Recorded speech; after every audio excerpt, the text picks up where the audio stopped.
estudando a palavra de Deus no primeiro livro de Reis, capítulo 20, e começamos a estudá-lo há 2 domingos atrás, e ao estudar esse capítulo, a gente aprendeu uma lição.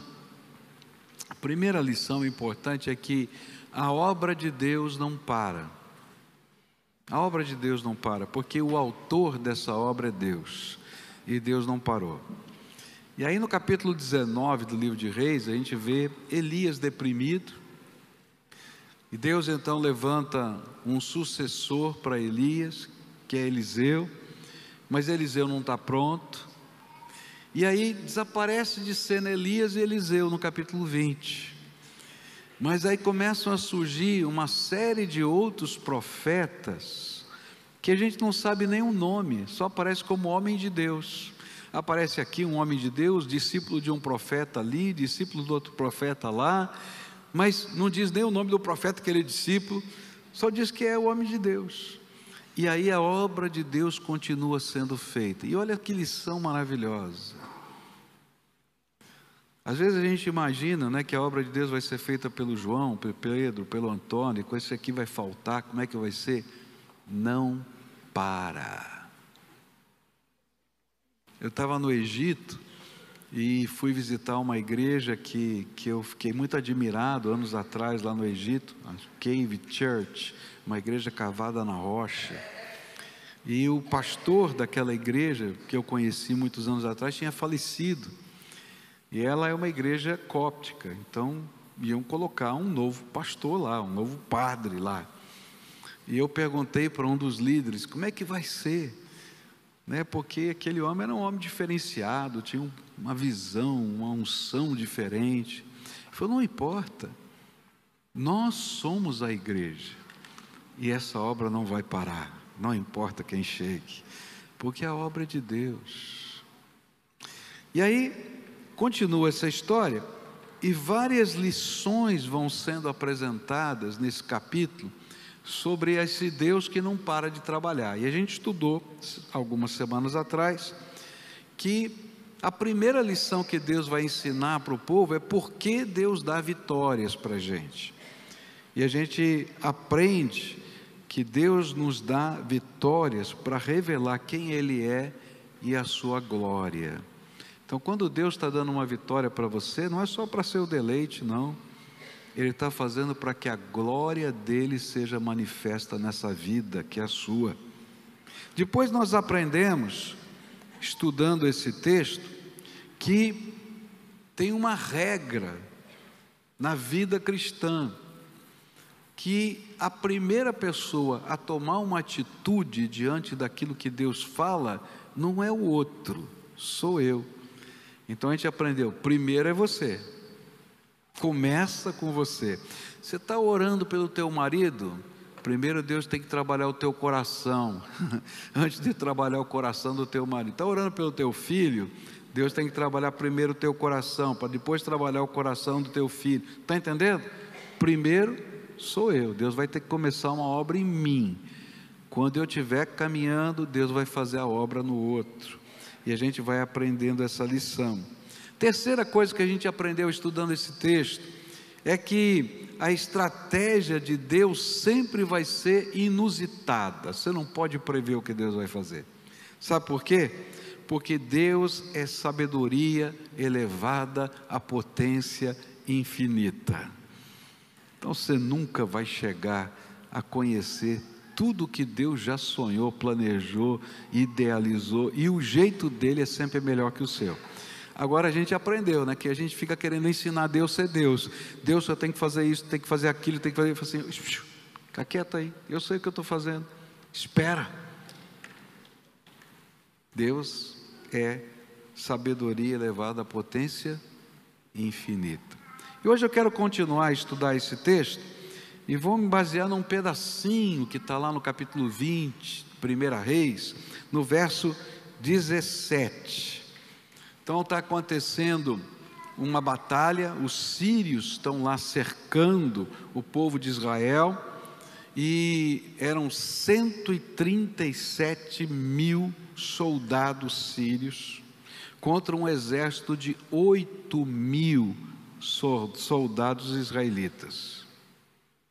Olha só, 137.000 contra 8. O negócio era feio, tá? E vem o profeta e fala para o rei de Israel: o Senhor vai dar a vitória, mas eu vou explicar como é que vai ser a vitória. E ele diz assim: você vai mandar os nobres lá na frente. Eram 230 nobres que vão marchar sozinhos, e eles vão ser seguidos por uma longa distância dos 8.000 de Israel. Mas primeiro virão os líderes, os nobres de Israel. Olha só o que está na Bíblia aqui. Saíram primeiro os servos dos chefes das províncias, e Ben-Hadad mandou observadores que lhe deram avisos, dizendo: uns homens estão saindo de Samaria. Quando a gente estudou esse texto anteriormente, eu falei da sabedoria inusitada de Deus, porque o rei imaginou que os nobres tinham se rebelado contra o rei de Israel e tinham feito uma comissão para pedir paz e fazer a rendição. E como eram só 230 para 137.000, ele nem se preocupou. Mas aqui tem uma lição, e a lição tremenda tem a ver com um princípio de liderança. Mas eu não estou falando só para pastor, para líder, não, porque você é líder de alguém. Se você é pai, você é líder dos seus filhos. Se você é mãe, você é líder dos seus filhos. Se você é o marido, você é o líder da sua casa. Se você trabalha, você tem uma função, tem alguém que está olhando para você. Você é líder de alguém. Então essa lição é para mim e para você. Olha só que coisa tremenda é essa lição de liderança. No mundo, os líderes mandam os soldados primeiro e se protegem na retaguarda. O general não vai lá para a linha de frente, ele fica lá na retaguarda. Isso é o que acontece no mundo. Mas no reino de Deus, os líderes servem e dão a sua vida pelos seus liderados. E o povo que Deus confiou a eles para cuidar, eles estão lá para proteger. E menos do que isso, Jesus chamou de ser mercenário. Então, no mundo, o risco é do soldado. No reino de Deus, o risco é do oficial que marcha na frente do seu exército. Se você é um líder, você vai ter que aprender que quem paga o primeiro preço de qualquer desafio, de qualquer coisa que Deus vai pedir para ser feito, na sua vida ou na sua casa, é você. Não adianta mandar o outro fazer, é você que vai. Eu estava numa viagem a Israel e o guia da nossa turma, viajando lá para Israel, era um oficial do exército israelense, um oficial que ainda estava em serviço. Então lá eles fazem um pouquinho diferente da gente. Todo mundo está em serviço até uma determinada idade e durante 2 meses do ano ele vai servir o exército. Quem paga a conta é o empresário que o emprega e vai para o exército. Cada 2 meses ele tem que servir. Então ele estava nessa condição de ser o oficial que trabalha durante 10 meses e 2 meses serve no exército, pago pela empresa. E ele vai lá. E ele falou assim: você sabe por que o exército de Israel é conhecido como um dos exércitos mais bem preparados e mais capazes do mundo? E a gente perguntou, né? Por quê? É um negócio metido, né? Esse judeu é metido aqui, está achando que o exército dele é melhor que tudo, mas tudo bem, vamos ouvir, né? E ele falou assim: porque aqui é diferente. Em todo o exército do mundo, o oficial manda o soldado na frente, mas nós que somos oficiais, eu sou oficial, nós temos uma responsabilidade, porque quem está do nosso lado são os nossos filhos, os nossos netos, os nossos sobrinhos. Porque todo mundo tem que servir o exército 2 anos em tempo integral. E começam homens e mulheres, todo mundo. Nós temos que cuidar deles. Então, quando tem um serviço, uma missão, o oficial vai na frente. E se tiver que alguém morrer, morre ele primeiro. Porque ele está lá para proteger a vida da sua tropa. É totalmente diferente do que acontece no mundo. Mas esse é um princípio da Bíblia. A Bíblia vai ensinar para a gente que se você quiser ser um líder no reino de Deus, você tem que servir os seus liderados. Não foi isso que Jesus ensinou? E aqui o que a Bíblia vai ensinar é que nós temos que ser o exemplo. Por quê? Porque se um líder não se compromete com a missão, com a sua própria vida, como é que os seus liderados vão fazer isso? No reino de Deus, a força dos líderes está na maneira como eles inspiram outros pelo seu exemplo de vida, fé e coragem. A gente não está aqui para dizer, faz isso, faz aquilo outro. Quem é que tem autoridade para fazer isso? Mas se eu estiver fazendo, e você puder perceber em mim, que isso aqui não é só uma palavra, eu estou vivendo isso, eu posso inspirar o seu coração. Você já foi inspirado por alguém?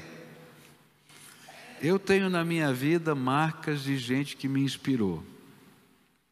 Eu me lembro, por exemplo, do Dr. Shed, que foi um professor meu no seminário, que eu ia para as aulas com ele, e tive o privilégio naquele tempo de participar de aulas que eram em volta de uma mesa, lá na biblioteca, uma mesa grande assim, e os alunos ficavam todos em volta dele ali, era muito gostoso.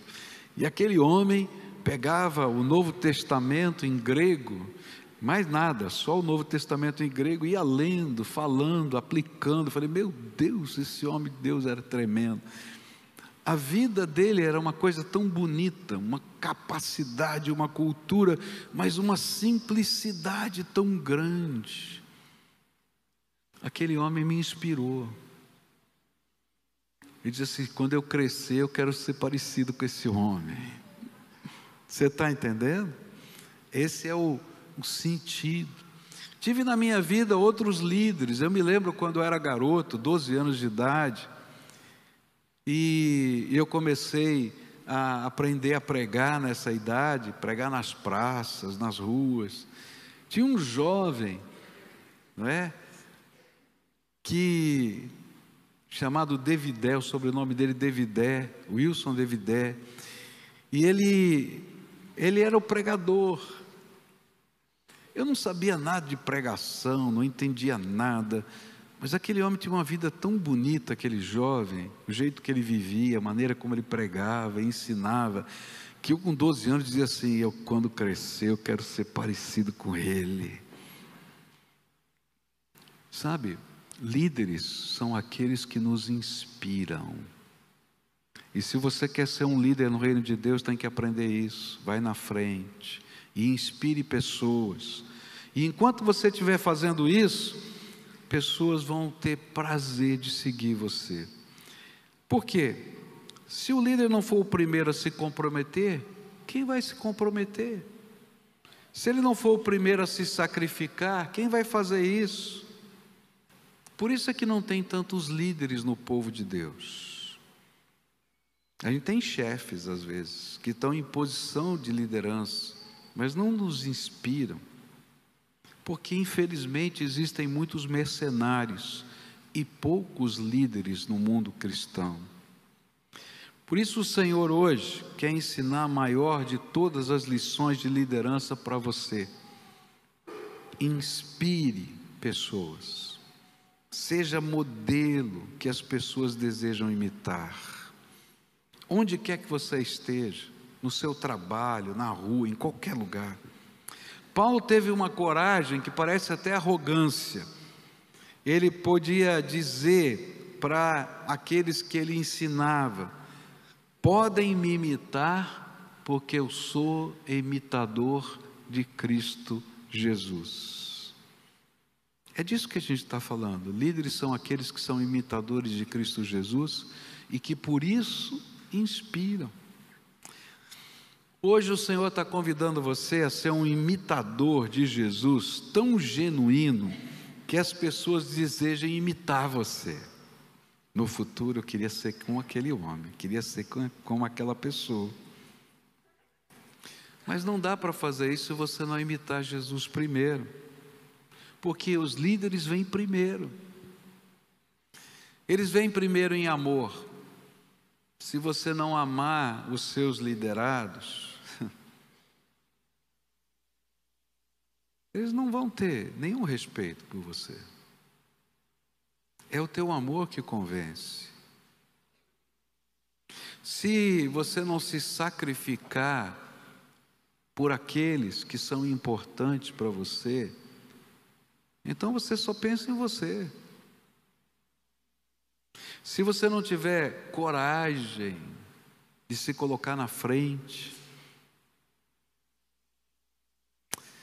Eu conheci um senhor que foi diácono da nossa igreja e um dia teve uma situação muito difícil na vida dele.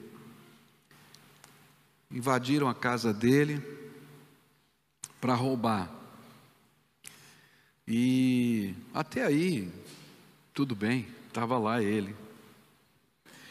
Mas no momento em que os bandidos quiseram pegar a filha dele e estuprá-la, ninguém segurou aquele homem.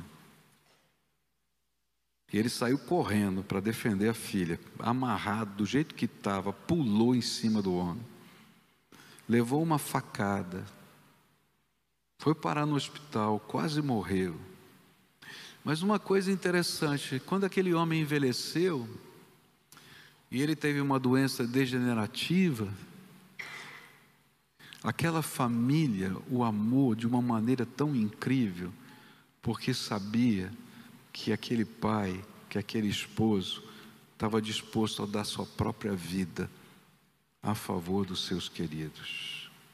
E então, não era sacrifício cuidar dele, porque eles tinham prazer em reconhecer a beleza do amor que estava no coração. Líderes são aqueles que nos inspiram com o seu amor, com a sua entrega, com a sua disposição. Você é um pai assim? Você é uma mãe assim? Você é um líder na sua igreja assim? Você é um líder no seu trabalho assim? Hoje o Senhor convida você a ser o tipo de líder que Ele quer que você seja. Na sua casa, nos seus negócios, na igreja, em todas as áreas da vida. Quando a gente é assim, pode ter certeza, vai ter muita crítica. Ninguém vai entender tudo o que você faz, mas vale a pena, porque esse é o jeito de Jesus. Jesus nos amou primeiro, e Ele nos ensina a amar primeiro, e a servir primeiro. Segunda lição que eu queria deixar com você hoje. Quando terminou a batalha, e eles ganharam a batalha, né? E um pouquinho antes de terminar a batalha, o profeta chega diante do rei e diz as seguintes palavras, nos versos 21 e 22 do capítulo 20. O rei de Israel saiu e destroçou os cavalos e os carros de guerra dos sírios, impondo-lhes grande derrota. E então o profeta foi até o rei de Israel e lhe disse: vá, seja forte, considere e veja o que vai fazer, porque daqui a 1 ano o rei da Síria voltará a atacar. E aqui vem a próxima lição desse texto, de um Deus que não para de trabalhar e está falando comigo e está falando com você. Ele diz o seguinte: olha, quando parecia que era a hora de festejar uma vitória sem precedentes na vida do rei, chega o profeta com mais uma lição tremendamente importante, mas que aos olhos das pessoas poderia ser desanimadora. Ele diz assim: ó, não fica muito contente não, seja forte, considere o que você vai fazer agora, nesse tempo. Por quê? Porque a batalha não termina, ela só tem pausas durante o percurso da nossa vida. Olha que lição tremenda. Enquanto você estiver nessa carne, e você está na carne, pode beliscar que dói, não é mesmo? Não está aqui? A batalha não termina. No mundo tereis aflições, mas tende bom ânimo, porque eu venci o mundo. A batalha não termina, ela tem pausas. A gente tem uma grande vitória hoje, amanhã pode ter uma outra batalha. Não é assim? Quem tem cabelinho branco, ou já perdeu os seus, tem vários aqui que já perderam, estou olhando, né? O Davi já passou a mão na cabeça lá, né? Então, gente, a vida é assim, a gente tem uma grande vitória, mas amanhã vem uma outra batalha, porque na vida, enquanto a gente estiver nessa carne, tá? As batalhas têm pausas, e graças a Deus pelas pausas, mas virão novas batalhas. E por que isso é tão importante para a gente aprender? Porque senão a gente vai desanimar na fé. No caso de Israel, a data da próxima batalha já estava marcada. Daqui a 1 ano vai acontecer uma batalha de novo. Nós derrotamos o exército da Síria, 137 mil homens. Todos os tanques de guerra, os carros de guerra eram carros de ferro, tá? que eram usados naquele tempo, puxado a cavalos. Eles foram todos destruídos, a cavalaria toda dele foi destruída, porque Israel não tinha cavalaria, então ele não usava nem os cavalos, destruiu tudo, tá? Mas o profeta chega, não fica muito contente não, porque daqui a 1 ano tem mais. Por isso veja bem o que você vai fazer. É interessante que se a gente entende isto, a gente não duvida do Deus que nos dá a vitória. A gente sempre está preparado para receber novas vitórias. Está entendendo? A batalha só termina quando o Senhor enxugar dos nossos olhos toda lágrima. Pastor Irlande de Azevedo estava lá no gabinete pastoral e chegou uma irmã da igreja, né? E começou a reclamar, disse: pastor, porque essa igreja tem esse problema, porque aquela igreja tem, porque o irmão fulano, porque o irmão Beltrano, porque o irmão Ciclano, porque isso aqui está acontecendo, aquilo outro vai acontecer, e papapá, papá. Ficou 1 hora falando e o pastor ouvindo. Quando terminou essa conversa, o pastor Irlande, ele me contou isso, tá? Ele levanta e diz assim: minha irmã, vamos orar. Ele falou: não falou nada, pastor. Não, mas vamos orar. Então levantou e começou a orar e disse assim: Senhor, tenha misericórdia dessa irmã, porque aquilo que ela está buscando não existe na terra. Leva logo ela para o céu, Senhor. Leva logo, que lá vai ser assim. E essa é uma realidade, meus irmãos. A batalha só tem pausas. Se você quer uma pausa eterna, vai para o céu logo. Agora, se você estiver aqui, tenha essa consciência de que nós temos que aproveitar o tempo da pausa. E é isso que era um ensino que estava por trás aqui. Por isso o profeta diz: considere bem o que você vai fazer. E aqui nós encontramos algumas dicas importantes. Durante a batalha, presta atenção, você está na batalha, faça o máximo que puder no tempo da vitória. Está na batalha? Faz o máximo. Não se conforme com menos do que Deus tem para lhe dar. Não deixe nada no armário do céu. Queira tudo quanto o Senhor preparou para você. porque Ele está derramando bênção. Então agora é a hora, vai buscar tudo que Deus fez, não fique satisfeito, até que toda a bênção preparada para você esteja nas suas mãos. Às vezes nós estamos no meio da batalha, e a gente ganhou uma escaramuçazinha, e a gente diz, tá bom, que bênção, maravilha. Falo, Deus tem mais. Falo, para com isso não, rapaz, continua, tem mais para você. Você recebeu uma bênção de Deus, um dom do Espírito, você diz agora, aleluia, Deus. Não, busca, tem mais. Deus é infinito, tem mais. Aproveita, porque esse é o tempo do derramar da bênção. Por isso o profeta diz, veja bem o que você vai fazer. E aí esse rei vai fazer uma burrada. A gente vai estudar depois isso, que ele poupa a vida do rei derrotado. E por causa disso, o ano que vem ele volta. Aproveita toda a bênção que Deus tem. Não se conforma com a mediocridade. Se Deus está derramando a bênção, vai até o fim. Depois da batalha, permaneça preparado, amplie a sua força, não relaxe, use o tempo para se fortalecer mais. Por quê? Porque a batalha não termina, só tem pausas.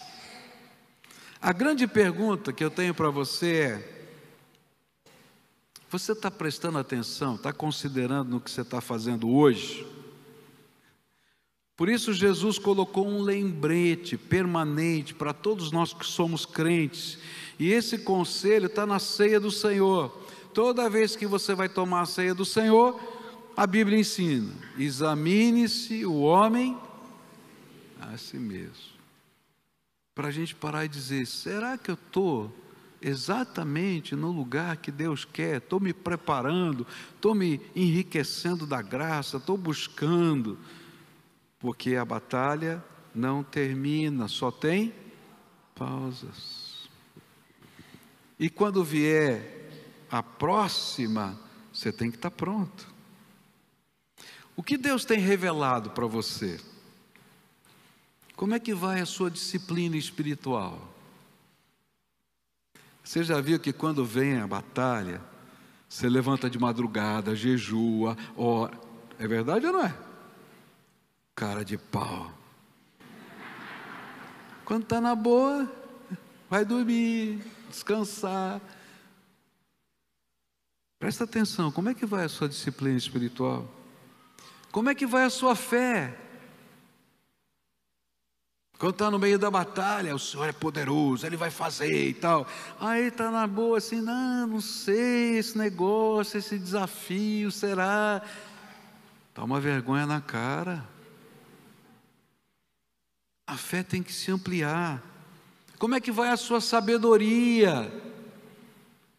Meu querido, se você não quer aprender mais, se você acha que já sabe tudo, está na hora de morrer. Porque na vida tudo muda muito rápido. Se alguém estudou qualquer assunto, se você fez engenharia, qualquer assunto, há 20 anos atrás, você está completamente desatualizado. Não é? Quem para? Então aproveita o tempo e cresce. É isso que a Bíblia está dizendo. Como é que vai a sua entrega? Às vezes a gente acha que tudo está na mão de Deus. Aí Deus vai dar uma cutucadinha na gente, para mostrar às vezes lá dentro do coração coisas que a gente não entregou.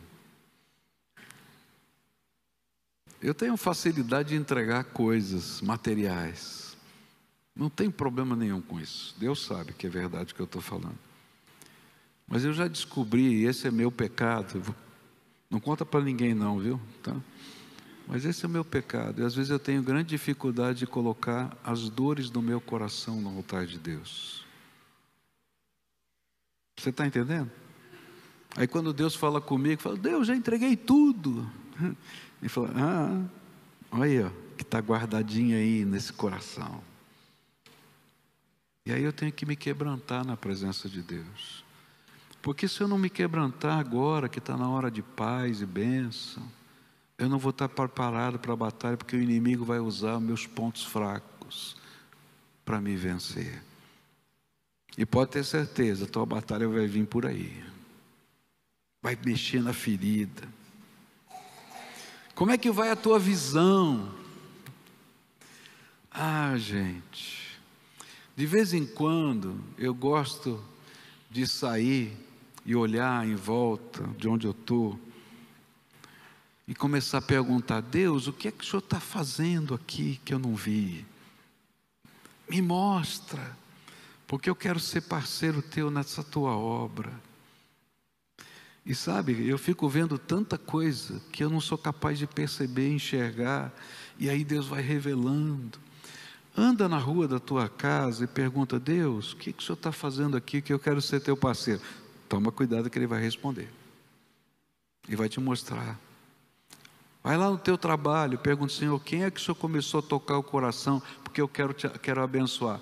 Vai aparecer tanto discipulado para você fazer que você nem imagina. Agora, se você não quer enxergar, você nunca vai ver. Aí a gente para e se acomoda. Pergunta para Deus. A gente fez aqui Casa de Paz, lembra que a gente fez? Quantos ficaram surpresos de tanta gente que estava com fome de Deus e você nem sabia? Não é verdade o que eu estou falando? Mas fulano abriu a porta, Beltrano tal. Começa a perguntar para Deus, você vai ver, Deus vai começar a mostrar, amplia a tua visão, amplia, Deus tem mais. Como é que vai o seu comodismo? Porque a gente é folgado, vamos falar a verdade. Aí o Senhor diz, levanta aí rapaz, a obra não acabou não, vamos lá. Como é que você está no requisito da inspiração de outros?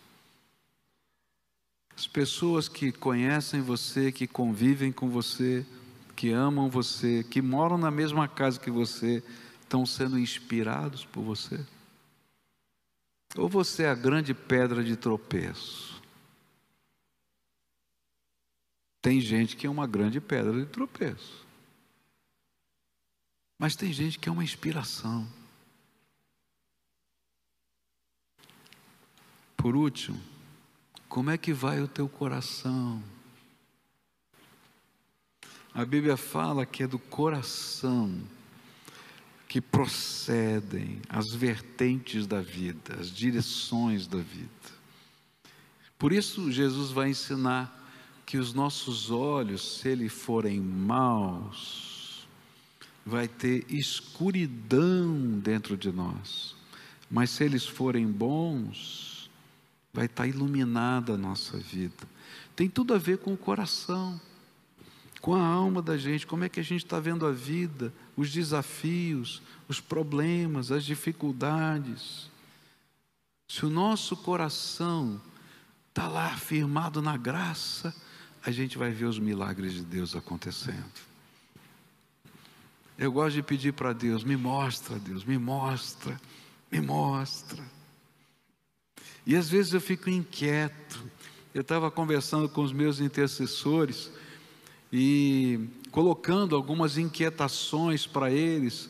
E eles perguntaram, mas para quando vai ser isso, pastor? De que jeito vai ser? Eu falei, daqui a 1 ano e meio. Ele falou, pastor, falta 1 ano e meio. Eu falei, mas eu já estou inquieto diante de Deus, eu quero saber, eu quero entender, eu quero que Ele me mostre. Deus tem muito mais para mostrar para você. Nessa manhã eu queria orar com você, como a gente sempre faz no final desses cultos. Mas eu queria pedir para Deus ampliar a tua visão. Vocês conhecem aquela canção, Abre Meus Olhos, Senhor? Não o hino. Aquela canção, Abre Meus Olhos, faz chover, você lembra? Conhece aí? Não? Conhece não? Tá, esquece, outro dia a gente aprende, né? Vocês conhecem essa canção? Abre meus olhos, Senhor. Alguém aqui conhece? Hã? Não, como é que é? É? Como é que é? Isso, é esse aí mesmo, tá? Gente, eu queria orar isso hoje. Abre meus olhos, Senhor. Eu quero te ver. Lembra isso aí? O problema é de comunicação do pregador aqui. É ruim a beça, né? Precisa orar por ele, por favor, tá? Gente, Deus tem que mostrar para a gente quem Ele é, o que Ele vai fazer, para onde a gente vai, porque Ele está nos levando para essa vida. E olha, se você está acomodado no teu canto, lembra, está vivo ainda, está respirando, não terminou, tem mais de Deus para você, tá bom? Agora, vamos orar, pedindo para Deus mostrar isso para a gente, e vamos colocar a nossa vida no altar dele, porque se a gente não colocar a vida da gente no altar dele, a gente não vai conseguir liderar. Como é que a gente vai inspirar alguém se o Espírito de Deus não estiver fluindo dentro da nossa vida? Sabe? Tem que fluir o Espírito dentro da gente. A gente tem que perceber a graça de Deus na nossa vida. A gente não realiza os sonhos pelo poder da gente. Você acha que um exército de 8.000 pessoas vai conseguir derrotar um exército de 137.000? Não dá, é muito. Só dá se Deus fizer milagres. E o incrível é que o milagre de Deus não aconteceu com coisas tão extraordinárias assim. Os carros de ferro, por causa de uma chuva na época da seca, encalharam. E aí o povo dos sírios disseram assim: o Deus deles é Deus dos montes e não Deus dos vales. Por isso que a gente tentou subir a montanha com os carros de ferro, encalhou. Mas havia um Deus que mandou chover na época da seca. Está entendendo? Abre os meus olhos, Senhor, para enxergar quem o Senhor é. Muda o meu coração para perceber a minha missão. Amplia a minha visão para eu ser uma bênção. E quando a gente começa a fazer isso, o milagre de Deus acontece. 8.000 vencem 137.000. Para quê? Para você ficar poderoso e orgulhoso? Não, para a glória do Senhor. Então vamos orar juntos aqui? Talvez Deus precise abrir os seus olhos para enxergar a sua casa. Sua casa não vai bem.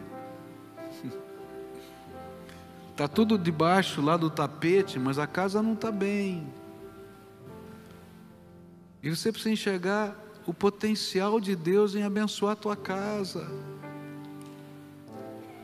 Talvez você não esteja percebendo as oportunidades de Deus no teu trabalho.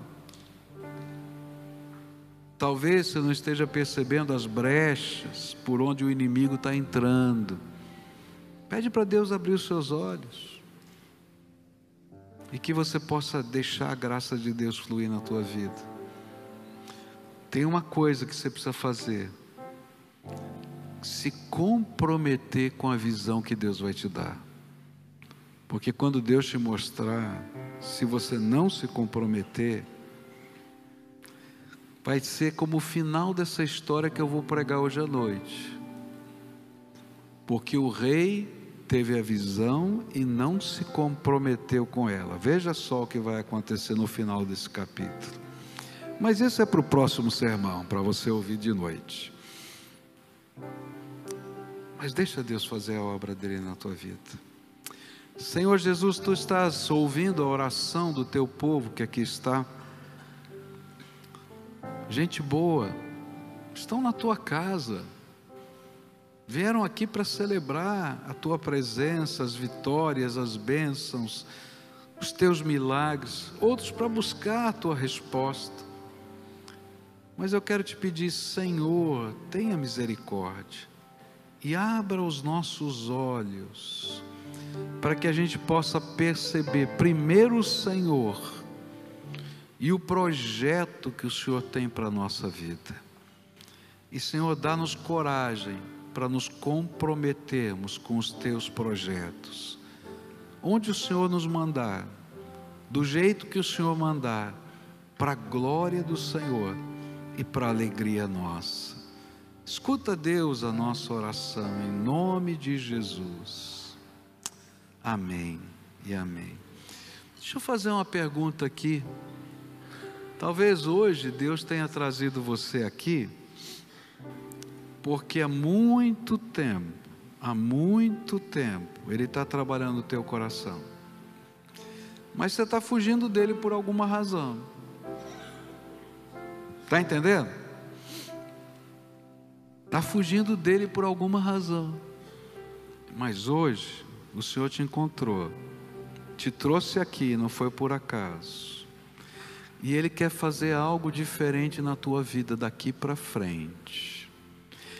Se você é a pessoa que Deus me mandou falar isso, você já está entendendo, eu não preciso falar mais nada, que é com você, tá? E hoje eu queria orar para Deus consolidar um pacto com a tua vida. Você está entendendo?